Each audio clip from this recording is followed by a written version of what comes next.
अफीम गांजे से भी खतरनाक कोई नशा है तो वो है मोमोज का नशा, जिसकी चपेट में हम सब आ चुके हैं, जो कि खाने में तो बहुत स्वादिष्ट लगते हैं, मगर शायद ही नहीं कोई बनता देख दोबारा खा पाएगा। तो चलिए आपको दिखाते हैं हर गली नुक्कड़ पे मिलने वाले मोमोज आखिरकार बनाए कैसे जाते हैं। तो इन्हें बनाने के लिए सबसे पहले सुबह 6 बजे यहाँ पे ढेर सारी सब्जियां आ चुकी है, जिन्हें एक एक कर रिक्शा में से निकाल के काटने का जो कार्यक्रम है वो शुरू करा जाएगा। तो सबसे पहले यहाँ पे आ गई पत्ता गोभी, एक एक करके सारी पत्ता गोभियों को लिया जाएगा और बिल्कुल बारीक बारीक काट के तैयार कर लिया जाएगा। आपको बता दूं सबसे ज्यादा मोमोज में कोई सब्जी इस्तेमाल करी जाती है तो वो होती है पत्ता गोभी। अब यहाँ पे पतीला भर के पत्ता गोभी आ चुके हैं। इसका पानी निकालने के लिए सबसे पहले 2 चमटों की सहायता से इन्हें बहुत ज्यादा कूटा जाएगा, ताकि इसका जितना भी पानी है वो ऊपर आ सके। और जैसे ही पानी ऊपर आ जाएगा, जाली की सहायता से इसका पानी निकाला जाएगा, जिसके लिए सबसे पहले पत्ता गोभी को इस बड़ी सी जाली के अंदर भरा जा रहा है और उसके बाद इन्हें टाक दिया जाएगा, ताकि जितना भी पानी है वो नीचे की ओर से बह के अलग हो जाए। मैं आपको बता दूं यहाँ पे पत्ता गोभी को भी धो लिया जाता है, मगर जाली को धोने से क्या ही फायदा होगा ये मेरे को समझ नहीं आया। अच्छे तरीके से दोनों हाथों की सहायता से घुमा घुमा के सारे पानी को पत्ता गोभी में से निकाल दिया जाएगा। और यहाँ पे हमारी पत्ता गोभी हो चुकी है तैयार है। बारी आती है बाकी सब्जियों की, तो यहाँ पे दूसरी सब्जी ली गई है गाजर,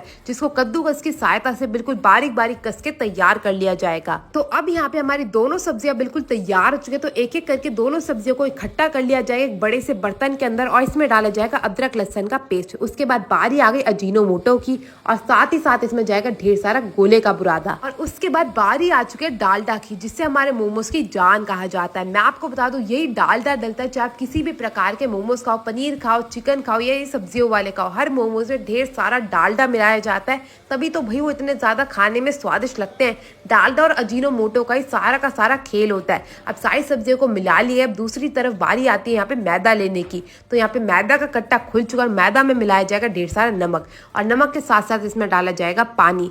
नमक, पानी और मैदा को अच्छे से गूंद के यहाँ पे तैयार करा जाएगा। और ये कार्य सबसे ज्यादा कठिन होता है, क्योंकि इसमें देखना होता है ना तो ये ज्यादा पतला हो जाए ना ही ज्यादा मोटा हो जाए। तो मैदा को बड़े देखभाल के गूंदा जाता है। यहाँ पे आप देख सकते हैं तीनों के तीनों भैया लगे हुए मैदा को गूंदने में। एक एक करके सारी की सारी मैदा को गूंद के यहाँ पे तैयार कर लिया जाएगा और ढक के छोड़ दिया जाएगा 2 घंटे के लिए। अब 2 घंटे के बाद इस गूंदी हुई मैदा को लिया जाएगा और इसको छोटे छोटे टुकड़ों में काटने का जो कार्यक्रम है वो शुरू करा जाएगा। यहाँ पे आप देख सकते हैं इसके 4 टुकड़े करे गए हैं। अब इसे एक टुकड़े को लेके अच्छे से दोनों हाथों से मला जाएगा, गूंदा जाएगा और इसे बिल्कुल चपटा कर लिया जाएगा।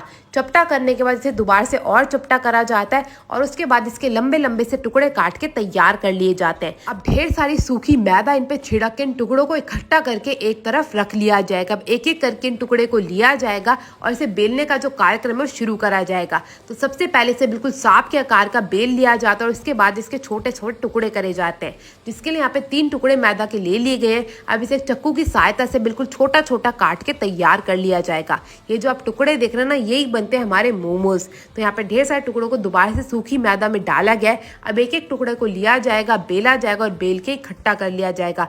इसी प्रकार से सारे मैदा के टुकड़ों को बेल के इकट्ठा कर लिया जाता है। अब बारी आती है मोमोज को भरने की, जिसके लिए एक मैदा के टुकड़े को लिया जाएगा, इसमें सब्जियां भरी जाएंगी और इसे बिल्कुल आकार दे के यहाँ पे बंद करके इकट्ठा कर लिया जाएगा। फिर भाप पे पकाने के लिए सबसे पहले इस बर्तन में लगाया जाएगा ढेर सारा डालडा, और उसके बाद एक एक करके मोमो से इस बर्तन को भर दिया जाएगा। यहाँ पे आप देख सकते हैं एक एक करके सारे के सारे मोमोज से इस बर्तन को भर दिया गया है। अब बारी आती है उबले हुए पानी के ऊपर इसे रख के पकाने की। तो मैं आपको बता दूं करीबन 5 मिनट तक यहाँ पे मोमोज को आधा पका लिया जाता है, और उसके बाद यहाँ पे हमारे मोमोज हो जाते हैं बनके तैयार। और उसके बाद जिसके जैसे ऑर्डर आते रहते हैं वैसे वैसे यहाँ पे मोमोज बना के लोगों को खिलाए जाते हैं। तो यहाँ पे भैया तैयार कर रहे हैं इनके स्पेशल फ्राइड मोमोज। तो मोमोज को अच्छे से तेल में तलने के बाद यहाँ पे चटनी और मेयोनीज के साथ आप लोगों को परोस दिया जाता है। तो आपका जो भी दोस्त रोजाना मोमोज खाना पसंद करता है उसके साथ ये वीडियो जरूर से शेयर करिएगा। इसी के साथ मैं आपसे मिलूंगी अगली वीडियो में। तब तक के लिए टेक केयर, गुड बाय।